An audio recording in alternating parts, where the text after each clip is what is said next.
अस्सलाम वालेकुम। मैं हूं डॉक्टर तहीम जावेद और आज के इस व्लॉग में हम बात करेंगे कि हमल के दौरान सोना कैसे चाहिए। जी हाँ, ये बज़ाहिर एक इतना बड़ा मसला लगता नहीं है, लेकिन इसका प्रॉपर आपको इल्म ना होने की वजह से बहुत सारे मसाइल भी बन सकते हैं, आपके लिए ना सिर्फ बल्कि आपके बच्चे के लिए भी। तो आज के इस व्लॉग को एंड तक ज़रूर देखिएगा।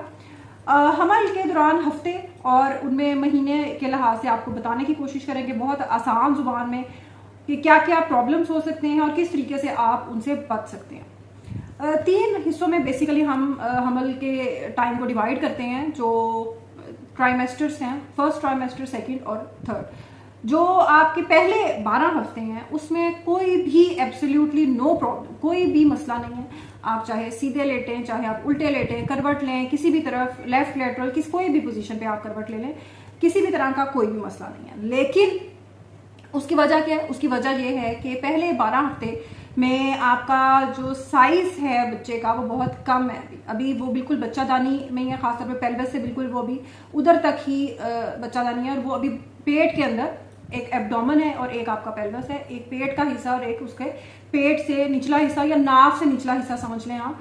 तो वहां पे अभी उस तरह का कोई प्रॉब्लम नहीं है बच्चे को। आप किसी भी पोजीशन में आप लेटें, खून की सप्लाई इंशाल्लाह बिल्कुल ठीक जा रही है, सारा कुछ ठीक जा रहा है, खून ठीक जा रहा है, तो ऑक्सीजन और हर तरह का मसला, कोई भी कॉम्प्लिकेशन नहीं है।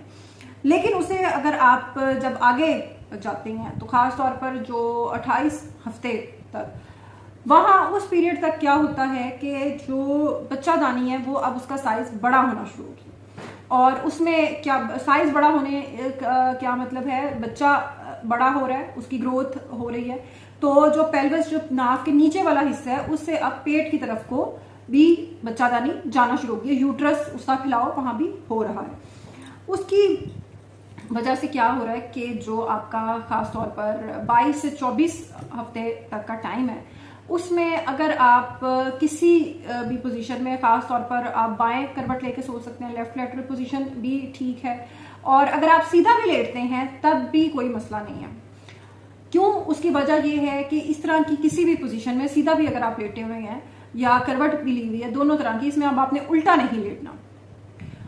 वजह वही है कि फैलाव ज्यादा हो रहा है, और अगर आप उल्टा लेटते हैं खुदा न खास्ता इस पीरियड के बाद, 22 से 24 हफ्ते की मैं स्पेशली बात कर रही हूँ, तो उसमें खिंचाव, उसमें बोझ पड़ने का, जो खून सप्लाई करने वाली जगह हैं, जो शरेयानें हैं बड़ी बड़ी, तो उन पर बोझ पड़ सकता है, तो उससे बच्चे को प्रॉब्लम हो सकती है। उसमें यह है कि जो एयोर्टा और वेना केवा हैं, जो बड़ी वेसल्स हैं सप्लाई करने की खून को, तो उनके ऊपर प्रेशर पड़ सकता है। अगर आप मतलब उल्टा लेटे हुए हैं तो उसमें उन पर बहुत ज्यादा प्रेशर आ सकता है। उन पर अगर प्रेशर आएगा और बोझ पड़ेगा, दब जाएंगी, तो उससे क्या होगा कि यूट्राइन आर्टरी, उसकी खून की सप्लाई कम हो जाएगी, और यूट्राइन आर्टरी उसने आगे जाकर ये ऑक्सीजन और खून का बहाव, उसमें फर्क आएगा अगर, तो ऑब्वियसली बच्चे के लिए प्रॉब्लम्स पैदा हो सकते हैं। खून का बहाव उससे स्पेशली मुतासिर हो सकता है, तो बच्चे की ग्रोथ भी, मूवमेंट, यानी कि हर चीज उससे मुतासिर हो सकती है। हाँ, उसमें करवट लेने वाली पोजीशन जो है, बाएं अगर आप करवट ले रहे हैं या दाएं, तो वो भी ठीक है,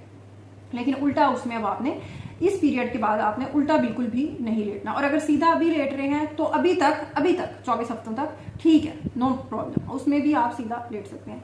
बोझ उसमें पड़ रहा है, लेकिन इतना ज्यादा नहीं कि खून का बहाव ही खुदा न खास्ता उसमें रुक जा रहा है। अच्छा, अब उसके बाद हम आगे जा रहे हैं, और उसके बाद जो 24 हफ्ते के बाद का टाइम है, उसमें खास तौर पर अब आपने क्या करना है, उसमें अब आपकी अच्छी पोजीशन कौन सी है, जो अब से लेकर आखिर तक का जो टाइम है उसमें अच्छी पोजीशन क्या है। उसमें सबसे अच्छी पोजीशन ये है कि अब आपने करवट लेकर सोना है, बाएं करवट ले लें, वो सबसे अच्छी पोजीशन है। इवन जब हम सीटीजी करते हैं, जो बच्चे की धड़कन मतलब टेस्ट करते हैं, उसमें भी कहते हैं कि आप एक तरफ करवट ले लें, बाएं तरफ करवट ले लें, उससे जो धड़कन है बच्चे की उसको चेक करना आसान हो जाता है, वो सीटीजी से कहते हैं अच्छी आ रही है। उसकी वजह क्या होती है? उसकी वजह ये होती है कि उस पोजीशन में ब्लड सप्लाई बहुत अच्छी हो जाती है, ब्लड मतलब खून का बहाव बहुत ज्यादा अच्छा हो जाता है बच्चे को, और उसमें आपके ऊपर भी कोई बोझ नहीं पड़ रहा होता। जो आपके पीछे मसल्स हैं या हड्डियां, उन पर भी कोई बोझ खुदा ना खास्ता नहीं हो रहा होता। दूसरी चीज खास तौर पर, अगर उसके बाद 34 हफ्तों के बाद का जो आपका टाइम है, अब तो कई उससे पहले भी प्रीमेच्योर डिलीवरीज भी होती हैं, लेकिन 34 हफ्तों तक अगर आपका हमल पहुंच गया, उसके बाद वाला टाइम है, और 36 से 37 हफ्ते हम इजीली वेट कर सकते हैं। वैसे तो टोटल 42 है, लेकिन इतने टाइम तक हम इंतजार कर सकते हैं। अब जब 34वें हफ्ते से अब आगे जा रहे हैं तो वजन तेजी से बढ़ना शुरू हो गया बच्चे का। उसमें क्या हो रहा है कि आपकी कमर के पट्टों पर भी बोझ पड़ रहा है, आपकी हड्डियां, जो आपकी पेल्विक बोन्स हैं, जो आपकी हड्डियां हैं, खासतौर पर चूंकि बच्चे का सर आप फिक्स हो रहा है, तो वहां अगर आप मुसलसल अगर सीधा भी आप लेट रहे हैं तो वो भी प्रॉब्लमेटिक है। इसमें बेहतर पोजीशन ये है कि आप दोनों टांगों के दरमियान तकिया रखकर बाएं तरफ करपट लेकर सोएं। और बेहतर ये भी एक अच्छी चीज़ है कि अगर आप 34वें हफ्ते के बाद अपना मसाज, खासतौर पे कमर का मसाज, उसमें ये नहीं है कि आपने कोई बहुत ज़्यादा खुदा ना खास्ता तेज़ी और या कोई एक्सरसाइज शुरू कर देनी है।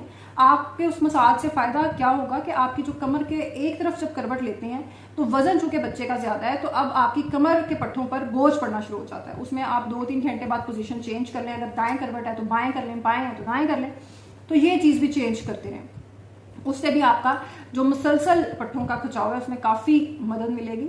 ये वीडियो खास तौर पे जो सोने और लेटने वाली पोजीशन के लिहाज से ये मैं इसलिए भी बना रही हूँ। अभी कुछ दिन पहले एक मरीज़ मेरे पास आई, उनकी मदर इन लॉ भी साथ में थी और उस मरीज़ ने मुझसे पूछा, अब 7वें महीने से आगे उनका हमल जा रहा है, तो उन खातून ने मुझसे शिकायत की, जो उनकी मदर इन लॉ थी, सास थी, कि ये लेटी बहुत रहती हैं और सारा दिन आराम करती रहती हैं, कोई काम उस तरह नहीं करती।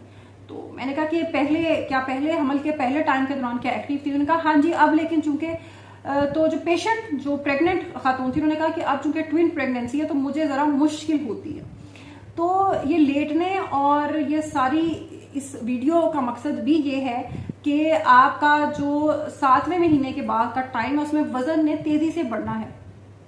तो उसमें पट्टों, जब आपने लेटना भी है, आपके लिए लेटना भी इतना ज्यादा कंफर्टेबल और अच्छा मतलब नहीं है कि जिस तरीके से लोग समझ रहे हैं कि बहुत ही ज्यादा कंफर्टेबल और अच्छी पोजीशन में आप लेटे हुए हैं और बड़ा आराम मिल रहा है। लेटने में भी आपको उस तरीके का आराम नहीं मिल रहा। तो हाँ, अगर आराम दे सकते हैं थोड़ा तो उसमें कोई हर्ज नहीं है। उससे थोड़ा जो खिंचाव, मुसलसल बच्चे का सर जब मुसलसल प्रेस हो रहा है नीचे और उससे खिंचाव पैदा हो रहा है, तो उसमें कुछ रिलीफ उससे मिल सकता है। जाहिर है खड़े होने और सारे कोई लंबा खड़े होने वाला काम है तो उसमें ये चीज़ तो जाहिर है प्रॉब्लम पैदा कर सकती है। तो एक दूसरे के लिए अपने इर्द गिर्द ज़रूर आसानियाँ बांटें इंशाल्लाह। इसके हवाले से अगर आपकी कोई लेटने की पोजीशन के हवाले से कोई और आपके माइंड में क्वेश्चन हो तो काइंडली कमेंट सेक्शन में ज़रूर उसको छोड़ें। अल्लाह हाफिज़।